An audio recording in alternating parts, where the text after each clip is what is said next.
Illy had never wandered past the edge of the whispering woods. Not because she wasn't curious, she was, but because no one from her village ever did. They said strange things lived in the fog.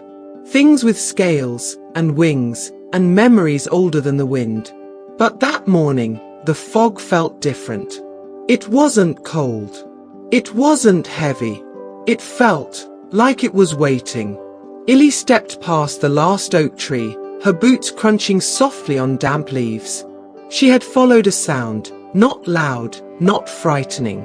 It was more like a sigh, long and tired, carried by the mist. That's when she saw it. Curled between mossy stones and tall grass, barely moving, was a creature larger than any she had ever seen. Its body shimmered faintly, like moonlight on river water. Wings folded tight. Eyes closed. A dragon. But not a terrible, fiery beast like in the old stories. No smoke. No sharp teeth showing. Just stillness. And sadness. Illy froze.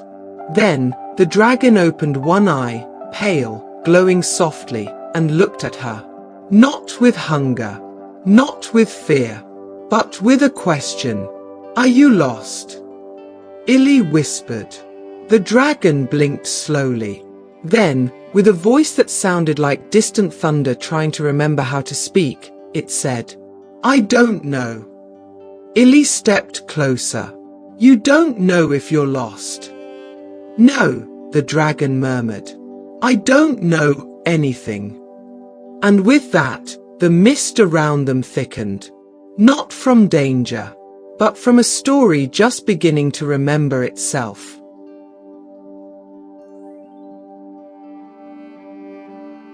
The dragon didn't remember where it came from. It didn't know how long it had been sleeping. And it didn't know its own name. Illy sat cross-legged across from it as the mist curled around them. She didn't run. She didn't shout. She simply stayed. What do you remember? She asked softly. The dragon closed its eyes. I remember the sky, but not how to reach it. It opened its wings a little, broad and beautiful, but heavy with stillness. Illy tilted her head. Do you remember flying? The dragon blinked slowly. I remember the feeling of being above everything, but not the way to get there. Illy thought for a moment. Maybe you don't need to remember everything at once. Maybe we start with a name. The dragon looked puzzled. A name? Yes, she smiled. You should have one, even if it's new. She tapped her chin dramatically. Stormtail? No. That's too scary. Ember? Too fiery. The dragon waited, patiently. What about Iroh? Elise said at last. It means light wind in the old tongue. And you came with the mist, didn't you? The dragon tilted its head, considering. Then slowly, almost imperceptibly, it nodded. Iroh, it whispered. And the fog around them lifted just slightly, as if the world, too, accepted this name. From that moment, they weren't just girl and dragon. They were Illy and Iroh. And together, they would begin searching for the pieces of a forgotten sky.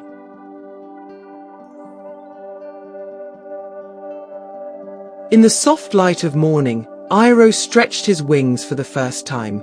They were vast, like clouds unfolding, like stories waiting to be told. But when he tried to flap them, only dust rose.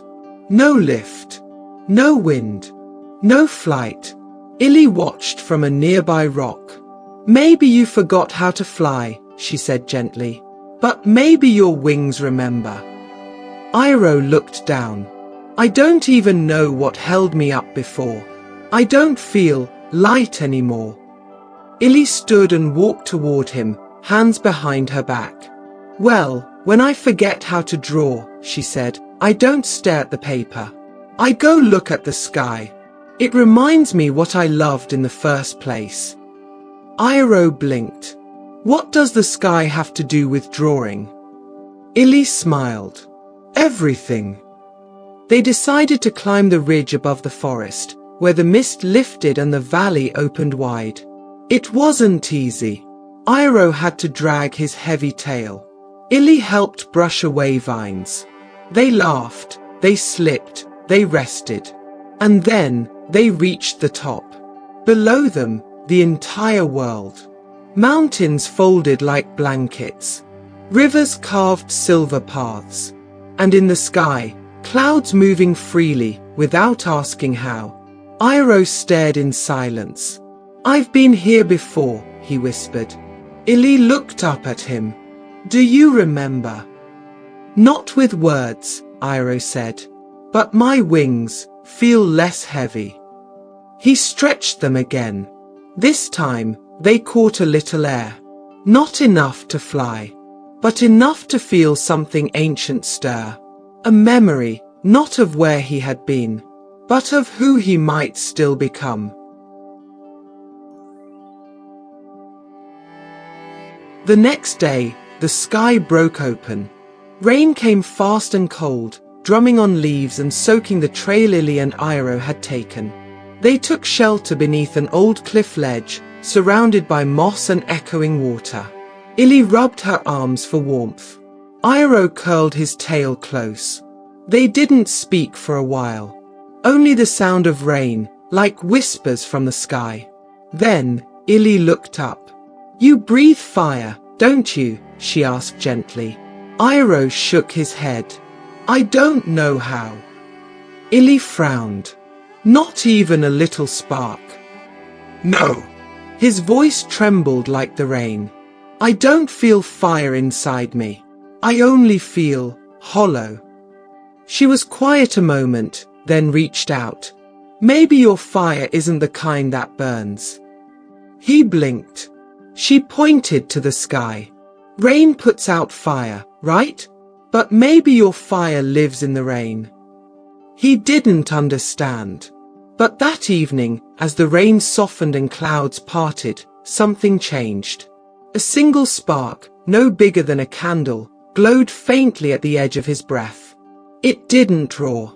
It didn't scorch. It shimmered, blue and calm. Elin gasped. That's beautiful. Iroh watched the light flicker. I think I found something, he said. Not fire to fight with, but fire to guide with. And that night, under dripping leaves and a quiet moon, Iroh warmed the air, not to burn, but to keep Elin safe.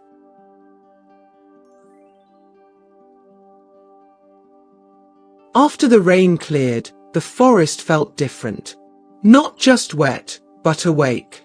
As if the earth had been listening. I heard something last night, Iroh said. Voices. But not with words. Elin looked up from where she was drying her cloak. What kind of voices? Like memories. He paused. But they didn't belong to me. They belonged to this place. So they followed the sound, if you could call it that. It was more like a pull. A rhythm under the ground. A path of echoes. The deeper they walked, the quieter the world became. No birdsong. No wind. Only the soft crunch of leaves and the quiet hum of something older than both of them. The path led through a broken stone arch, covered in vines. Past trees that bent inward like guardians. And finally, to a wide circle of stone in the middle of the forest. In its center, a faded carving of a dragon, wings outstretched. Iroh stopped. His chest rose and fell slowly. I've been here. Elin looked at him. Do you remember what happened? Iroh stepped into the circle. The ground pulsed faintly. A low tone. Not dangerous. Just ancient. No, he said. But it's where I stopped being who I was. He closed his eyes.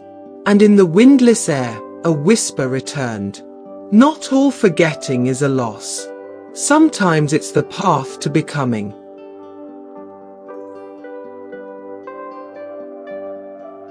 That night, Elin couldn't sleep. She sat by the edge of a quiet lake near their camp. Moonlight shimmered on its surface like a mirror made of memory. Iroh sat beside her, silent. He had stood in the stone circle all afternoon, eyes closed, searching for something in the quiet.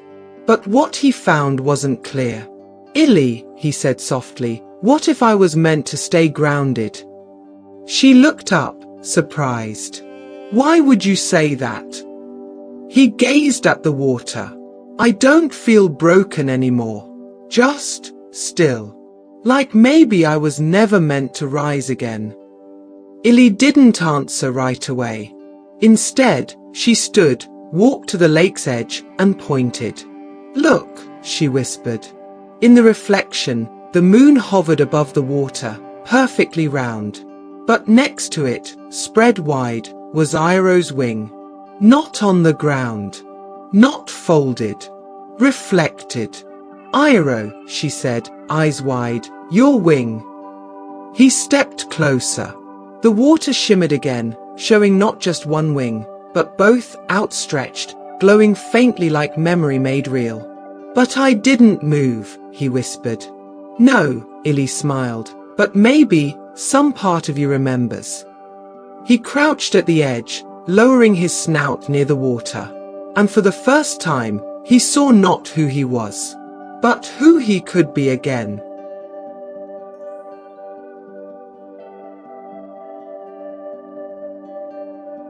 The next morning, the forest was still, but not heavy. The mist was gone. The sky opened wide like a door just barely cracked. "I want to try," Iroh said quietly. Elin looked up from her travel pack. "Try what?" Iroh stretched one wing, then the other, flying. Elin stood slowly. Her heart beat fast, but she only nodded. They returned to the ridge, where the sky met the world. Where Iroh had once remembered how it felt to belong in the air. The wind was gentle, just enough to ruffle leaves. But to Iroh, it felt like an old friend returning. He stepped to the edge, wings trembling. "I'm scared," he admitted. "That's okay," Elin whispered. "Even birds flap before they fly." Iroh laughed, low and quiet. He opened his wings fully. The silver blue shimmered in the morning light. Then he closed his eyes. The wind caught him. Not enough to carry. Not yet. But enough to lift dust. To shift pebbles. To lift the front of his body, barely, beautifully, from the earth. Elin gasped. And Iroh smiled. Not because he had flown, but because, for the first time, he knew he could.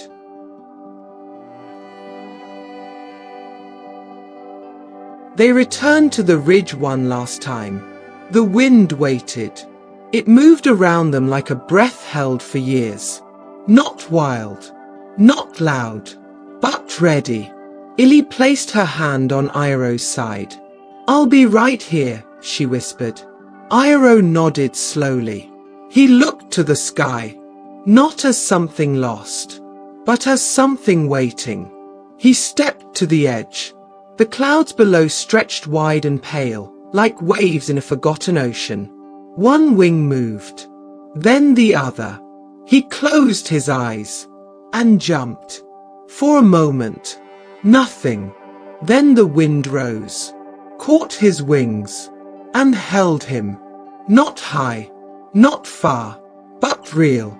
Elin cried out in joy as Iroh soared in a slow, wide circle above the ridge. His body glowing faintly in the morning light.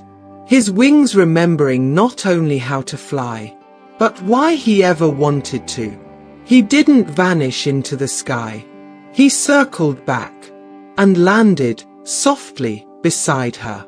"I flew," he said, stunned. Elin laughed. "Yes, you did." Iroh looked down at her. "Thank you." She smiled. "I didn't teach you. You already had it inside." He looked up one more time, then curled beside her as the sun climbed. And somewhere high above, the sky made room for him again.